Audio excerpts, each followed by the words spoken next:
It hit in a blink, right there in the waiting room, with fluorescent lights, thick air, and everyone pretending this was just another box to check off. 1 second, Jasmine was smoothing her blouse in the bathroom mirror, whispering, "We've got all the paperwork." And the next? She was staring at an email subject line that felt like a slap. Michigan. Case number. Legal document. And Gino's real name attached to all of it like it didn't just unravel everything. Not years from now. Not later that night. Right then, before they even got called back. But let's rewind. That morning started too quiet. Not peaceful quiet. The kind of quiet that hums like pressure building in your ribs, even when the room is still. Jasmine could feel it while tying her hair. The mirror showed her the usual calm face, tired eyes, that forced half-smile she'd practiced for months. But inside, her chest was heavy. And not because of the immigration interview. That was just paperwork, right? Step 3, in a process they'd committed 2 years ago. Still, she spotted it early.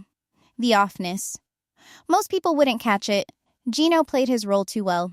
Too chatty, too cheerful, too precise. He talked like a man who'd memorized the answers before the test got printed. He filled the silence with phrases like, "We've got this," and "They're gonna love us." But his eyes weren't landing right. His voice was too chipper. The details too polished. Jasmine nodded at every word, but she wasn't listening. She was scanning his face. Every smile he gave her felt slightly offbeat, like it was chasing a rhythm he no longer believed in. Her gut knew something was lurking. It always had. But love trained her to find reasons instead of red flags. So now, in this small kitchen-turned war room, with immigration folders spread beside breakfast plates, she did what she always did. Ran her checklist, reviewed his tie, clutched her ID, and acted like everything was normal.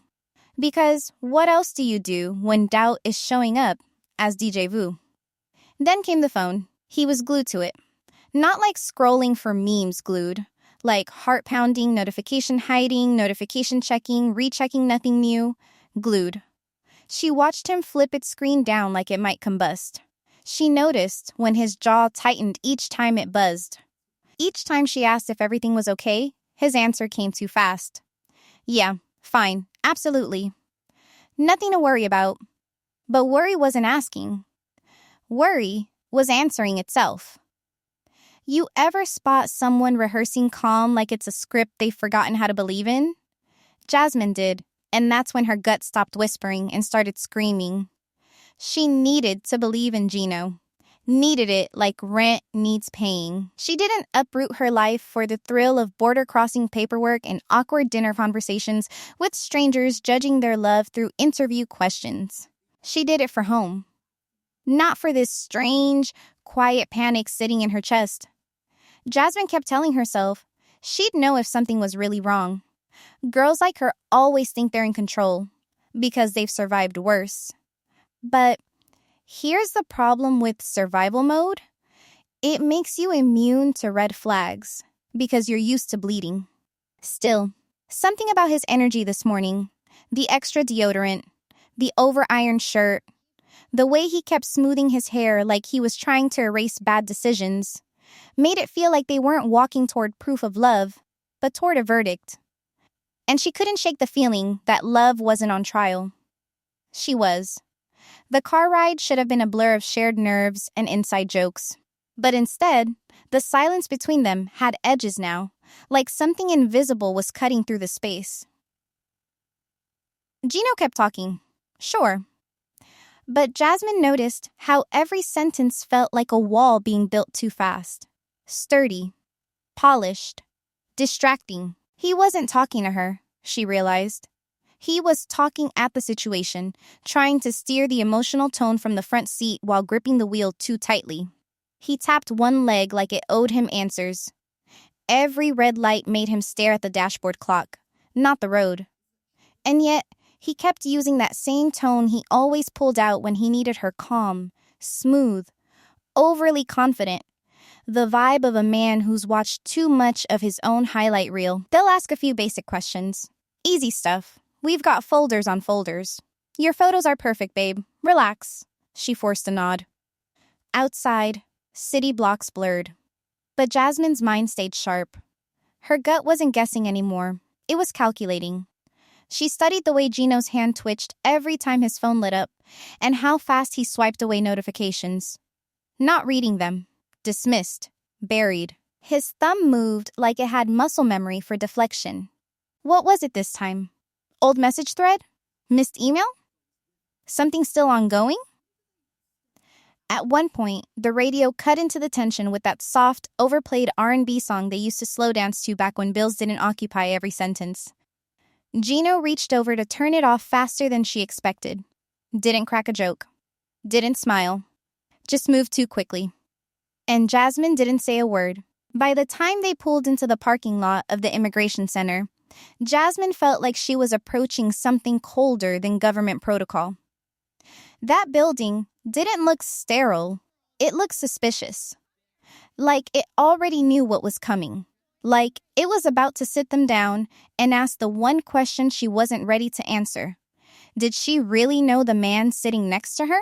That is the thing about calm on the outside. Sometimes it's not peace. It's pressure, pretending to be grace. Gino reached over and grabbed her hand. She let him. His grip? All bone and tension. No warmth. No ease. He looked at her with those two wide eyes, smiled one note too bright, and said, "This is our moment. Nothing will go wrong." But wrong already felt like it was breathing down her neck. They walked across the lot in silence, the click of her shoes on concrete the only sound pacing her heartbeat. Jasmine clutched her purse tighter to her body than usual. Inside was everything: photos, declarations, timelines, proof. But she had a feeling the weight wasn't coming from folders. It was coming from whatever Gino wasn't saying. And right before they reached the security door, her phone buzzed. Once. Loud. She froze. The sender? Unknown. The subject line? Not clear. But part of a location flashed in the notification preview, Michigan. And her stomach dropped so hard she thought she might throw up before even making it to check in. Jasmine didn't even touch her phone. Not yet. That one buzz clung to her bones and echoed in her bloodstream. She kept her face still, eyes forward. Gino's hand was still pressed against hers like nothing had happened. But behind her calm blink, her thoughts were sprinting. Unknown sender. Michigan. Why now? They stepped inside. The room swallowed them in. White walls, plastic chairs, fidgeting couples talking in whispers, each of them hoping their own private truths could survive public scrutiny. Paper on laps, folders clutched like bulletproof vests. But Jasmine couldn't focus on any of it. Her phone buzzed again. This time, she dared to glance. Still unknown. New subject line. A string of numbers. Case reference. Right next to it, Gino's legal name. Not the casual version he used in everyday life. No pet names. It chose the version she only saw on tax forms. And just like that, fear found vocabulary. When she turned to look at him, Gino wasn't looking ahead. He was looking at her. Not sweetly. Not with concern. No raised eyebrow. No, you okay? Tease like he used to give when she zoned out. This stare wasn't soft. It was hunting for hints, scanning her reaction like a man checking for cracks in glass he swears is bulletproof. She blinked once, deliberately. Didn't speak. He looked away too quickly. Her pulse thudded in her ears, louder than the clipboard names being called up front. She knew that look. It wasn't affection. It was calculation. He wasn't thinking about her. He was evaluating her. When someone looks at you not to love you, but to manage you, you stop guessing and start preparing. She tightened her grip on her purse, where her phone rested quietly, its screen dark now, but burning against her side like it knew secrets weren't meant to be held this long. Gino kept talking, trying to melt the tension with empty comfort. He mentioned how long these offices usually take, and how at least it's warm inside. He even chuckled like something was funny. It wasn't. Jasmine nodded automatically. Her mind was somewhere else now. Somewhere with locked emails and zip codes that didn't belong in their story.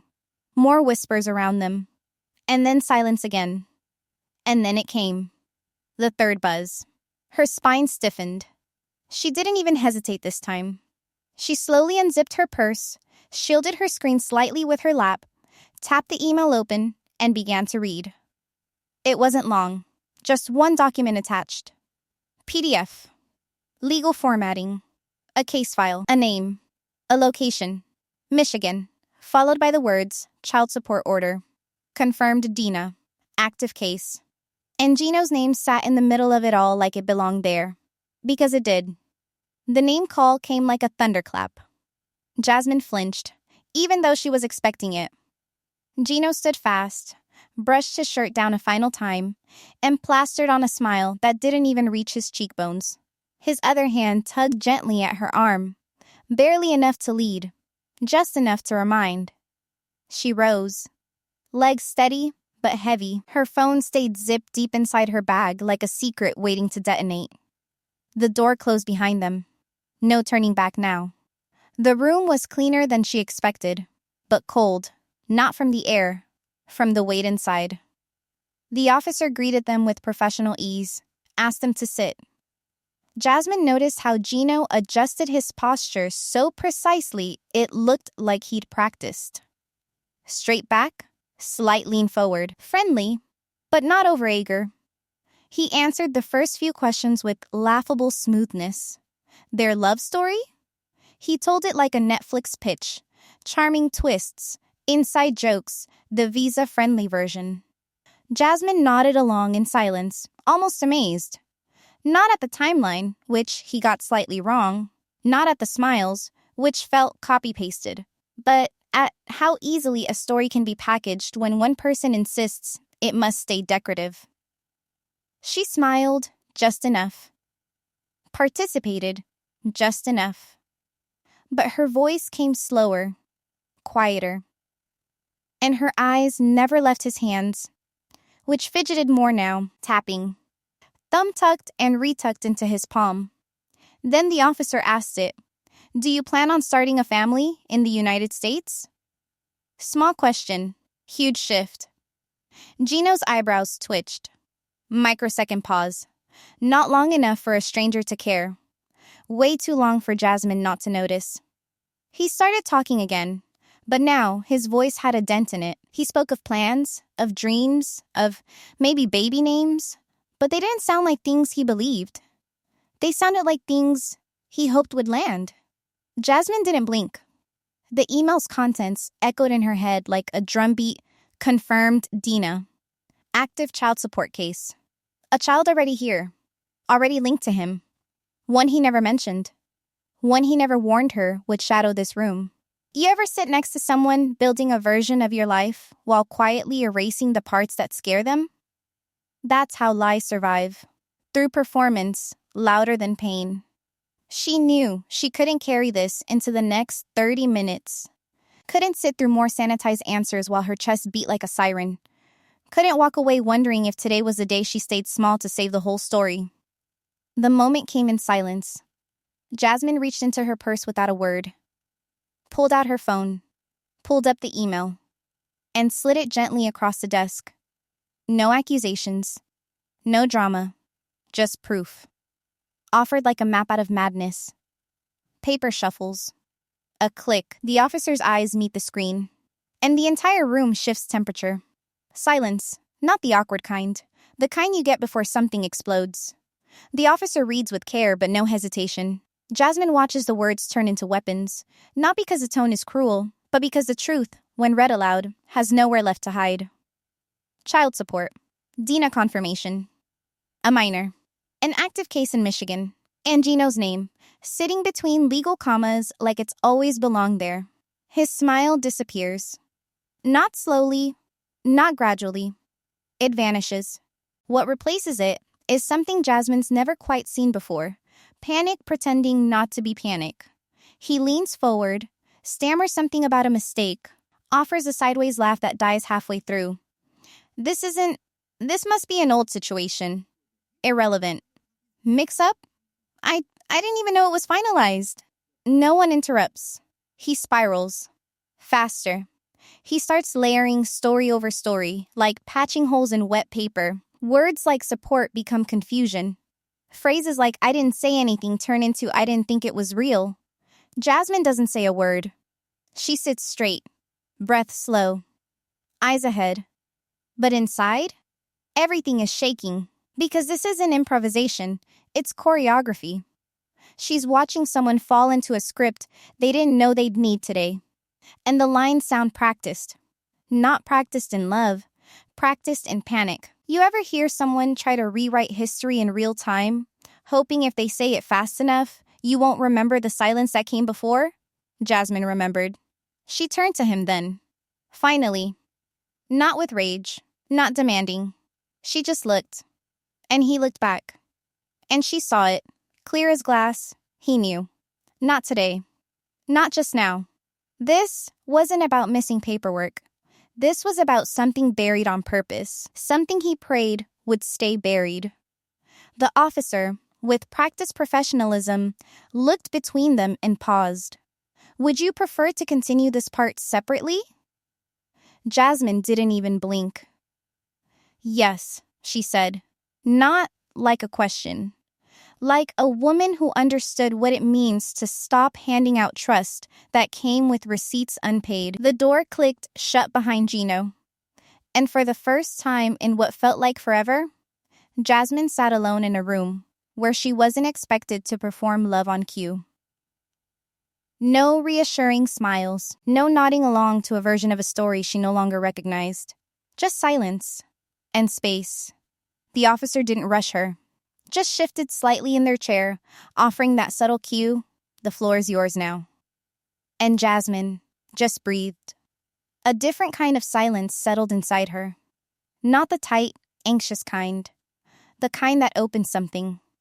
She looked down at the table, then up, and quietly began. She spoke in a voice that surprised even her. Clear, deliberate, but not dramatic. She started by describing how she met Gino, how everything felt fast, and that speed had made her feel chosen, important, swept up. At first, his confidence felt safe. She thought it meant stability, maybe even protection. Looking back, it felt more like momentum. She paused before saying the next part, not because she didn't know the words, but because saying them out loud made them real. I trusted him more than I trusted my own questions. She explained how she'd defended him, even on days when her own reflection looked unconvinced. How she'd said out loud, more than once, that love meant patience. And how those words had, over time, swallowed her own intuition. The officer didn't interject, just listened. Jasmine could feel her own armor shedding piece by piece, not for sympathy, not for strategy, but because truth is heavy. And she was tired of carrying it alone. You ever realize you weren't in love with him? You were in love with the version of yourself that refused to give up? Jasmine did. And grief doesn't always follow breakup. Sometimes it follows clarity. She didn't cry. Not yet. But her voice caught when she said the line that stuck in her own mind the moment she read the email in the waiting room. I thought struggle meant it mattered. I didn't know that survival wasn't the same thing as love. The officer nodded, gently. Then said something Jasmine hadn't expected, but needed more than she realized. You have the right to know everything that affects your application. You deserve full transparency. Always. And in that simple affirmation from a stranger behind a desk, Jasmine felt something land.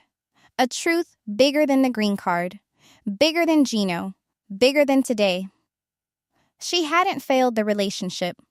She had just stopped pretending that loyalty without truth was love. The second Jasmine stepped outside, the cold slapped her harder than any words spoken inside that room. And right on cue, the cameras pointed up, microphones extending like fishing rods in murky water. Questions flew, urgent and messy, all shaped like chaos wrapped in curiosity. But she didn't flinch, not because she wasn't shaken, but because freezing up felt safer than breaking down. She kept walking. No rehearsed speech. No reaction face. Just one foot after the other, down gray steps that didn't care if your whole life just cracked open inside. Inside the building, Gino was still seated. Alone now. That smirk he wore during the first half of the interview? Gone. He was quiet, rattled. The confidence had slid off his face like something left out in the rain.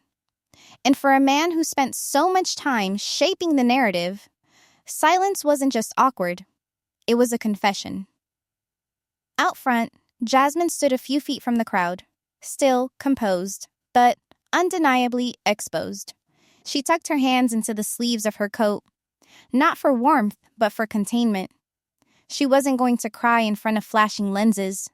She wasn't going to explain her heartbreak to strangers hungry for content. It was the same mantra over and over in her head. Stay upright. Breathe. Don't say more than you mean. And yet, when someone asked, "Is it over?" she hesitated, just long enough that her silence said more than any headline ever could. Was it over? No. It was paused, held in the uneasy space between shock and sense. Someone nearby confirmed to another camera that the interview had been officially suspended. The phrase bounced around fast. Suspended, pending verification. But Jasmine already knew. The paperwork wasn't the story. The silence was. Online, things exploded. Instagram accounts clipped the footage. Subreddits ignited. Threads spun wild at first. Speculation, exaggeration, half-baked theories. But then the document screenshot surfaced. The one Jasmine had shown the officer. It was real. And the conversation stopped being about what happened and started being about how long has he been hiding it. Gino's past wasn't scandalous in a tabloid kind of way. It was dangerous in a relationship kind of way. Because hiding a child isn't just a mistake, it's a decision. Repeated. Reinforced. Rehearsed. And now, he was on the outside of his own story. Not because Jasmine exiled him. Because his silence did. Inside a quiet holding room, Gino picked up his phone. Notifications came in like hail. Missed calls, messages, screenshots, already going viral. No angle looked good. He grabbed at explanations, probably cycling through excuses that were too little, too late. You could almost imagine him thinking, but I never meant for it to be like this. But, meaning nothing changes nothing. Jasmine didn't walk away with clarity. She walked away with space. And even that felt like oxygen after months of holding her breath. There's something stronger than knowing what's next. It's knowing you don't have to pretend you're okay until you do. She wasn't ready to forgive, but she was done performing resilience for the gallery. Later that day, in a quieter setting, Jasmine gave a brief statement. Not for sympathy, not for spectacle, just for herself. She said she didn't know what would happen next. And she meant it. She said her priority was understanding, not pretending, not forcing smiles for social media, not staging a united front with someone who made decisions behind her back. She admitted there was love. Yes. But love without trust becomes weight, heavy, silent, unbearable. Even after the cameras cut away, she could feel their questions hanging in the air. Was this the end? Would she stay? Is it fixable? Did he lie to manipulate or just lie to delay? She didn't answer any of them fully, because the truth was, she didn't have the answers either. What she had was room. Room to decide later. Room to prioritize peace over public image. Room to feel everything, to break quietly, to process out loud on her own terms, if and when she chose. Meanwhile, Gino stayed quiet. No post, no comment, no defense. And that silence? It didn't feel like grace. It felt like fear. Because when someone's brand is control, silence isn't strength, it's exposure. And now, for once, the silence wasn't Jasmine's. It was his. She didn't rush back online. She wasn't trying to win the narrative, prove a point, or outpace the gossip. Jasmine waited. Waited for the noise to settle. Waited to feel her own thoughts again, without everyone else's voices thundering through them. And when she finally did speak, days later, it wasn't for pity. It was for clarity. Her voice wasn't trembling. It wasn't bitter. It was steady, measured, different. The softness wasn't gone, but the people-pleasing veneer was. She said what she needed to say, not to convince anyone, but to center herself. And when she did, she chose her words like someone who'd already had too many of them used against her. She didn't start with accusations. She didn't list Gino's lies. She didn't recount the email or the interview room or the exact moment her stomach dropped. What she said was quieter, more final. I can't continue like this. Just 6 words. No sound effects. No tear streaks. No dramatic music cue. But in that small sentence lived every boundary she didn't know how to draw before. She explained, not as a PR move, not as a breakup announcement, but as a woman who's no longer interested in sculpting silence into loyalty. She explained what it had cost her to stay silent, to smooth edges, to carry weight that wasn't hers in the first place. She reflected on the way she used to measure love by how much she could endure. But that measurement system broke the day truth arrived through a subject line. Loving Gino wasn't fake. And her sacrifices hadn't been meaningless. That's what made the betrayal sting deeper. Because she wasn't mourning a fake relationship. She was mourning a real one, based on an edited truth. And that's what people miss when they say, well, he confessed eventually. Eventually doesn't undo isolation. Eventually doesn't remove the nights spent doubting your own instincts. Eventually is not protection. It's damage control in disguise. She said she was done protecting something that cost her clarity, and that some truths, when they arrive too late, don't fix anything. They just confirm what your heart already knew, but was too exhausted to admit. Sometimes the real heartbreak isn't losing the person. It's realizing how hard you fought for an illusion while they watched silently. Gino, of course, tried again. He reached out gently. No headlines. No camera crew. Quiet messages. Long texts. Regrets. Explanations. The usual cycle. But Jasmine had already made the shift. She'd stopped explaining herself. Stopped defending him. Stopped co-signing a story that ran smoother, the less she questioned it. She hadn't said the word breakup. But she also didn't leave the door open. The pause she chose wasn't an act of indecision. It was an act of self-respect. Not every separation needs to be thrown like a grenade. Sometimes walking away quietly holds more power than a closed-door screaming match. Jasmine said she still wished him healing, but she wasn't going to stand still while waiting for him to catch up. And Gino? He sensed it. This wasn't silence from hurt. This was silence from distance. Not dramatic, just different. His apologies landed like feathers now. Not nothing, not weightless, but soft, late, and too slow to matter. The emotion might be real. He might feel the punch of consequence now. But it was consequence without intimacy. It was love without access. Because once someone sees who you are, when accountability walks in, they can't unsee it. And Jasmine had seen it. She'd watched him look at her during the interview, not like someone afraid of losing a partner, but like someone afraid of exposure. She saw the gap between who he was and who he performed. And that gap, that was the real breaking point, not the child support order, not the email. The gap. The realization that endurance only feels noble until it turns you into someone you don't recognize. So, she pressed pause. On the relationship, on the process, on the version of herself that made excuses to buy peace. She gave herself permission to see what comes after survival mode. And she reminded everyone listening, especially women who've spent years trying to hold it all together, that your instincts are not paranoia, that silence never equals safety, that being chosen means nothing if you're not also being respected. No, Jasmine didn't post a dramatic farewell video, didn't throw his name under the bus, didn't weaponize the moment. She left space. But space with boundaries. Space filled with truth.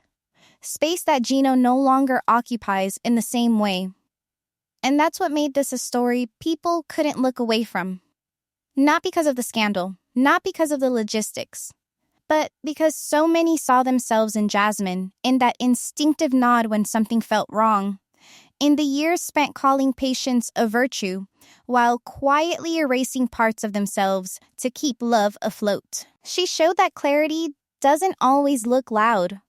Sometimes, it fits in a whisper. I can't continue like this. So no, this might not be the end of Jasmine and Gino as people. But the version of them that lived in that waiting room? The story they tried to sell under fluorescent lights and official folders? That script is over. And if you think that email was the only surprise waiting in Gino's past, wait until you see what paperwork surfaced 2 weeks later. His name's on it too, and it raises even bigger questions. That's coming next.